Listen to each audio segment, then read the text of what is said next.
All right, this is my chapter 3 summary. Chapter 3 was titled The Truth About Ability and Accomplishment, and it just kind of was about, those things. It's kind of self explanatory, but how your mindset and whether you have a fixed mindset or a, um,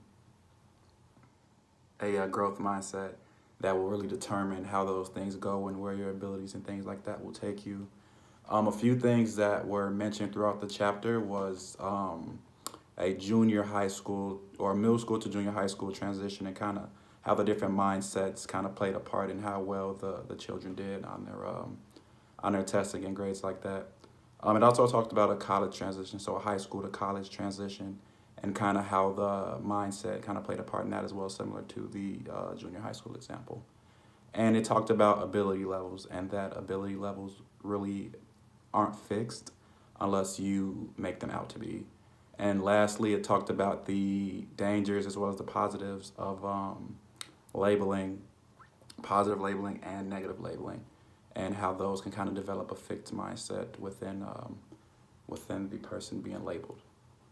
Um, One quote that I pulled from the reading was something I found really interesting. It's here on page 63, in the middle of the page, and it goes, "Is it ability or mindset? Was it Mozart's musical ability, or the fact that he worked until his hands were deformed? Was it Darwin's scientific ability, or the fact that he collected specimens nonstop from early childhood?"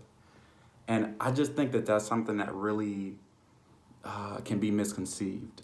We see a lot of these major or important or very talented people. We see them on these high pedestals, but we really don't think about what it took for them to get there and things like that. So, we see LeBron James, on TV and doing all these amazing things, but we're not seeing, him being in the gym till 3 o'clock in the morning on a Friday night after a game or something like that. So it's just a lot more than what meets the eye to success and athletic as well as artistic and all other types of success. Um, what do we have next? Okay, so when I first came into CUW, I would definitely say that I had a growth mindset. I transferred in from another school, so it was definitely something that was different for me. But just being open minded to new things and meeting new people and things like that. And now that I'm in my last semester here at Concordia, I think that I did a great job at adapting and growing as a person, using my growth mindset to, like I said earlier, meet new people, open new doors for me that might not have been there previously, networking with people and things like that. So I think having a growth mindset definitely helped me in my growth at Concordia. Um,